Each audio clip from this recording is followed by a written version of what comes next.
3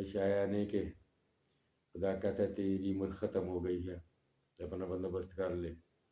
تو بہت رویا اور توبہ کی، لیکن پھر خدا نے نبی کو پھر بھیجا کہ جا کے اسے کہا کہ تیری عمر خدا نے 15 سال بڑھا دی ہے، کیونکہ اس نے تیرا رونا دیکھا ہے۔ اور عشایا نبی اور حزقیہ بادشاہ نے کہا کہ کیا نشان ہے کہ میں خدا کے گھر میں پھر جاؤں گا، یعنی زندہ رہوں گا؟ تو اس زمانے میں احاز بادشاہ کی ایک گھڑی بنائی ہوئی تھی جو وقت بتاتی تھی، وہ اسے احاز بادشاہ کی دھوپ گھڑی کہتے تھے۔ وہ اس طرح کی گھڑی تھی کہ ایک دائرے میں ایک پول صاف ستھری لکڑی گاڑی ہوئی تھی، کافی اونچی تھی، ارد گرد صاف جگہ تھی، دائرہ تھا اور نشانیاں جیسے گھڑی کے 12 ہوتے ہیں نشان، 12 گھنٹے 12 نشان، اسی طرح نشان لگائے ہوئے تھے۔ جوں جوں سورج آگے آتا تھا گھڑی کے سائے کے ساتھ اس کے درجے بڑھتے جاتے تھے، تو یعنی سورج کافی آگے آ گیا تھا، یعنی دوپہر کے بعد کا کہیں وقت ہے، شام کے قریب۔ تو نبی نے نشان دیا کہ تو خدا کی طرف سے شفا پائے گا، اور اس کا نشان یہ ہے کہ سورج جو 10 درجے نیچے گیا، 10 گھنٹے لگانے نیچے گیا ہے، 10 گھنٹے واپس جائے گا۔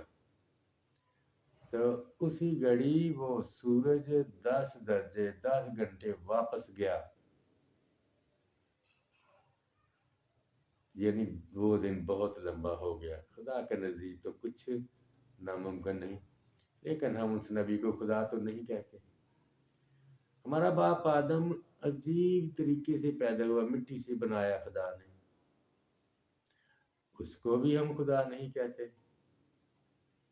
بہت معظم مکرم نبی، سب کچھ ٹھیک ہے، لیکن خدا نہیں۔ اما حوا بھی عجیب طریقے سے پیدا ہوئی، لیکن اسے ہم خدا نہیں کہتے۔ اور مقدسہ مریم جس کے بطن سے مسیح خدا نے جنم لیا، اسے بھی ہم خدا نہیں کہتے، کوئی بھی نہیں کہتا، کبھی کسی نے نہیں کہا۔ لیکن مسیح خداوند کو ہم خدا کہتے ہیں، ہم مسیحی خدا کہتے ہیں۔ مسیح کے معجزات کی وجہ سے نہیں، کیونکہ معجزات تو دوسرے نبیوں نے بھی بہت کیے۔ صلیب پر مرنے کی وجہ سے نہیں، کیونکہ بہت سارے نبی صلیب پر دیے گئے، آرے سے چڑھوائے گئے، بڑی اذیتیں اٹھائیں، طرح طرح کی تکلیفوں سے شہید کیے گئے، لیکن ہم ان کبھی خدا نہیں کہتے، اور نہ ان معجزات کی وجہ سے خدا ان کو مسیح کو خدا کہتے ہیں۔ اگر یہ ایسا ہے کہ ہم کسی اور وجہ سے، نہ معجزوں کی وجہ سے، نہ پیدائش کی وجہ سے، نہ کسی اور عجیب کام کی وجہ سے خدا نہیں کہتے، تو پھر اسے ہم مسیحی خدا کیوں کہتے ہیں؟ یہ سوال تو بنتا ہے، اور واجب سوال ہے، اس لیے کہ مشکل ہے کہ انسان خدا کی باتوں کو سمجھے، اور خداوند سمجھانا چاہتا بھی ہے، اور لوگوں کو اس نے سمجھایا بھی۔ جیسے سردار نکودیمس کو اس نے کہا کہ تو استاد ہے، تمہیں ان باتوں کا، نئی پیدائش کا علم ہونا چاہیے تھا، کیونکہ جب اس نے نئی پیدائش کی خداوند نے بات کی یوحنا کی انجیل کے 3 باب میں، تو نکودیمس کہتا ہے کیا جب آدمی بوڑھا ہو گیا تو کیا اپنی ماں کے پیٹ میں داخل ہو کر دوبارہ پیدا ہو سکتا ہے؟ ایسی باتیں، ایسے سوال اٹھتے رہتے ہیں،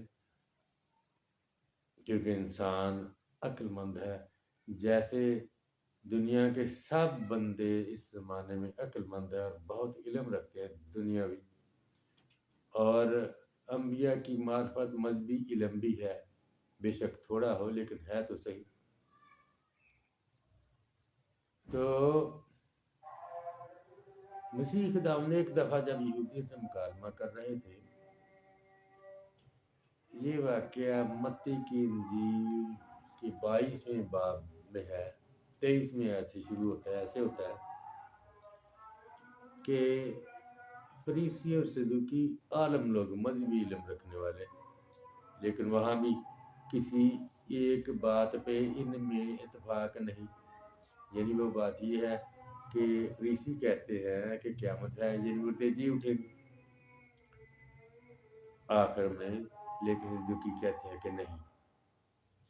تو صدوقیوں نے مسیح خداوند سے سوال کیا کہ اے خداوند، ایک عورت تھی جس کے ساتھ ایک آدمی نے بیاہ کیا اور وہ بے اولاد مر گیا، پھر اس کے بھائی نے اس عورت کے ساتھ بیاہ کیا تاکہ اپنے بھائی کے لیے اولاد پیدا کرے، کیونکہ ان کی شریعت میں یہی تھا، لیکن وہ بھی بے اولاد مر گیا۔ اس طرح تیسرے نے بھی اس سے بیاہ کیا اور اولاد نہ ہوئی، وہ بھی مر گیا۔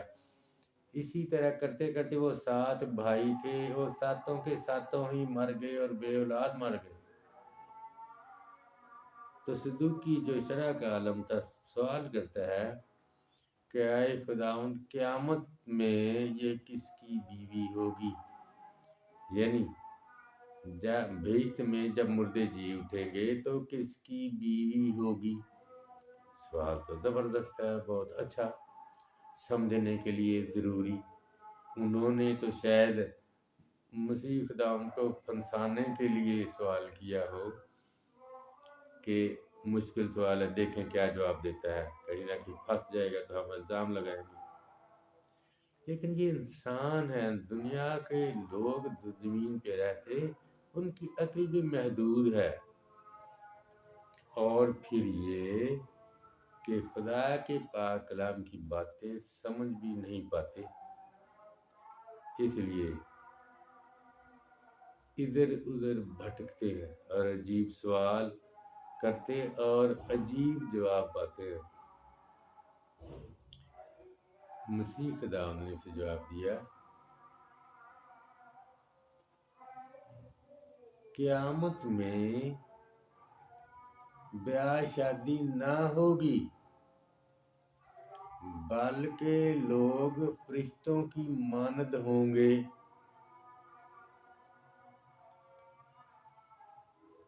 یعنی جو اگلا جہان ہے، جنت میں بیویاں اور بیٹے نہیں ہوں گے، یعنی وہ جو جلالی بدن ہوگا جنت کے لوگوں کا، وہ ہمارے جیسا نہیں ہوگا، زمینی جسم نہیں ہوگا، بلکہ لوگ فرشتوں کی مانند ہوں گے، فرشتے نہیں، فرشتوں کی مانند ہوں گے۔ مسیح خداوند نے کہا تم گمراہ ہو، یعنی راہ سے بھٹکے ہوئے ہو اور نہ ہی خدا کی قدرت کو جانتے ہو۔ کیا مطلب ہے اس بات کا؟ زمین پر بیٹا ہوتا ہے اور بیوی بھی۔ ہم انسانوں کے لیے خدا کا انتظام ایسا ہے زمین پر جو اس انتظام سے بہت مختلف ہے، جو ابدی ہے۔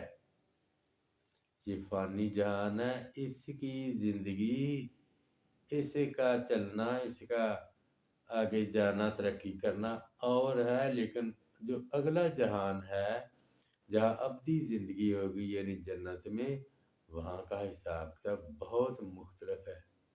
یہاں ہم کھاتے پیتے ہیں، ہم آدمیوں کے لیے، مردوں کے لیے دنیا میں سب سے خوبصورت اور قیمتی چیز عورت ہے، اسی طرح عورتوں کے لیے دنیا میں سب سے قیمتی چیز اور خوبصورت چیز مرد ہے۔ اس لیے ہم اس دنیا میں خوبصورت بیوی ڈھونڈتے ہیں اور خوبصورت خاوند، اچھا خاوند ڈھونڈتے ہیں۔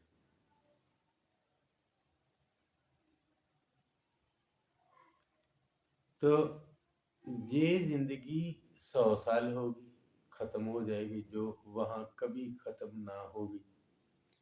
یہ ہم اس لیے بیٹے پیدا کرتے ہیں اور بیویاں ڈھونڈتے ہیں تاکہ بیٹے پیدا ہوں، یعنی بچے پیدا ہوں، کیونکہ ہم فانی ہیں، اس جہان فانی میں، دنیا میں فانی ہے۔ ہماری اولاد ہوگی، ماں باپ تو مر جائیں گے 100 سال کے بعد۔ اگر باپ آدم مثال کے طور پہ 100 سال کے بعد مر جاتا اور بچے نہ ہوتے تو ختم ہو جاتی کہانی۔ لیکن آگے سلسلہ چلتا رہا، باپ سے بیٹا، پھر اس کا بیٹا، پھر اس کا بیٹا، سارے باپ پرانے ہو کر وقت کے ساتھ اس جہان فانی سے کوچ کر جاتے ہیں، کیونکہ یہ دنیا تھوڑے دنوں کی ہے۔ یہاں زندگی کی ترتیب خداوند نے اس طرح بنائی ہے کہ تھوڑے سال ہر زندہ شخص یا جانور یا پرندہ جو بھی ہے وہ اپنی عمر پوری کر کے جائے، لیکن مرنے سے پہلے اپنی اولاد پیدا کرے تاکہ آگے کو اس کی اولاد ختم نہ ہو۔ لیکن جنت میں، بہشت میں ایسا نہیں ہے، یہ مسیح خداوند نے فرمایا۔ یعنی آدمی، یعنی لوگ، ہم جو جنت میں جائیں گے فرشتوں کی مانند ہوں گے، جیسے فرشتے ہیں۔ یعنی کیسے ہیں؟ ان کا یہ نہیں ہے کہ کوئی فرشتی ہے یعنی مادہ ہے، یعنی بیوی ہے، اور ایک نر ہے یعنی خامند ہے۔ وہاں نہ خامند ہے نہ بیوی، وہاں جو اور لطف کی چیزیں ہیں وہ بے تحاشا خدا ان کے ساتھ، جس کی ہم بات سمجھ نہیں سکتے۔ وہاں بیویوں کی ضرورت نہیں ہے، کیونکہ وہ جو یہاں ہم شہوت کے خیال سے بچے پیدا کرتے ہیں تاکہ اولاد ہو، ان کو ضرورت نہیں، کیونکہ ان کے بچے نہیں ہوں گے جیسے فرشتوں کے نہیں ہوتے۔ اس کی سمجھ ہمیں کیسے آتی ہے مسیح خدا ان کے کلام سے؟ مثال کے طور پر باپ آدم تو کئی ہزار سال پہلے پیدا، اس سے پہلے تو آدم زاد نہیں تھے، فرشتگان تھے، اور فرشتگان کب سے ہیں؟ لاکھوں کروڑوں اربوں سال سے، کئی اربوں سال سے، اس سے بھی آگے، جس کا ہمیں انسانوں کو تاریخ کے لحاظ سے پتہ نہیں، ٹائم کے لحاظ سے، وقت کے لحاظ سے کہ کتنا عرصہ گزر گیا۔ یہ ہم کہہ سکتے کہ اربوں خربوں سال ہو گئے ہیں جب سے فرشتگان آسمان میں موجود ہے۔ اگر مثال کے طور پہ 1 ارب لگا لیں، 1 ارب سال، فرشتہ ہے کوئی، مثلا میکائیل ہے یا جبرائیل ہے۔ میکائیل فرشتہ ہے کہ اگر سال میں بچے ہوتے، بیٹا ہوتا، بچے ہوتے، بیٹی بیٹا جو بھی ہوتا، 1 سال میں ایک ہی ہوتا تو ارب سال کی زندگی میں تو ارب ہو جاتے ایک کے، اور جو ارب بچے ہوتے، 1 ارب بچے، تو ان کے بھی آگے ہوتے 1 ارب، ان کے آگے اتنے ہو جاتے کہ بے ترتیبی پھیل جاتی صرف ان کے بچوں سے۔ اور یہ ایک فرشتے کی بات ہے، جبرائیل ہے، ابلیس ہے، دوسرے اسرائیل ہے، سارے فرشتے جو بڑے بڑے ہیں، اور چھوٹے لا تعداد جنہیں کو گن نہیں سکتا، سب کے سب اتنے ہی ہوتے تو کیا بے ترتیبی ہوتی، کیونکہ انہوں نے مرنا تو ہے ہی نہیں، فرشتگان نے مرنا تو نہیں، خواہ وہ پاک فرشتے ہوں، خواہ برے فرشتے یعنی ابلیس کے ساتھی، ان کے بھی پھر بچے ہوتے۔